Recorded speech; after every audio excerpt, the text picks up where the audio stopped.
Your Daily 180, 180 seconds of pure Bible study. Do you wholly follow the Lord? W-H-O-L-L-Y. Do you completely follow the Lord? Welcome to this, your Daily 180 Bible study. We appreciate you being with us, and we appreciate you participating in the study and sharing this study with others. We would encourage you to hit that share button on your Facebook or share the link from YouTube with your friends and encourage them to be part of the study as well. We're talking about the great hero of old, Caleb. And as we look at his life, we understand that his life was the kind of life that should characterize all of us. In Joshua chapter 14, he remembers, he's talking to Joshua and he says, Joshua, you remember, I remember that day when we spied out the land. We came back, we gave a report to the people, and we knew we could take it. We read about that in Numbers 13.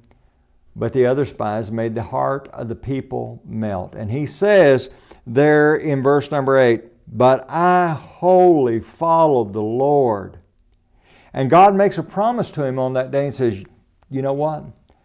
That land where you have trod, that's going to be your inheritance. That's what Moses said to him, that God made that promise to Caleb. And Caleb goes on and he says, God's made that promise to me, and I wholly followed the Lord. And then he says in verse number 10, and now behold, the Lord has kept me alive, and has said, and as he said, these 45 years.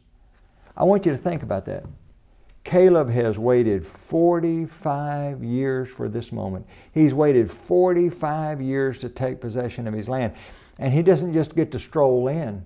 There's going to be a fight. He had to wait 45 years to engage in the fight.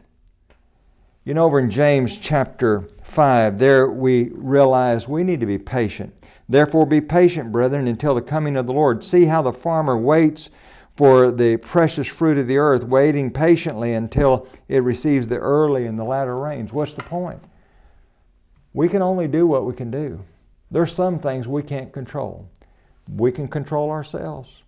Caleb couldn't control the millions of Israelites that turned against God, but he could control himself. And he made a commitment.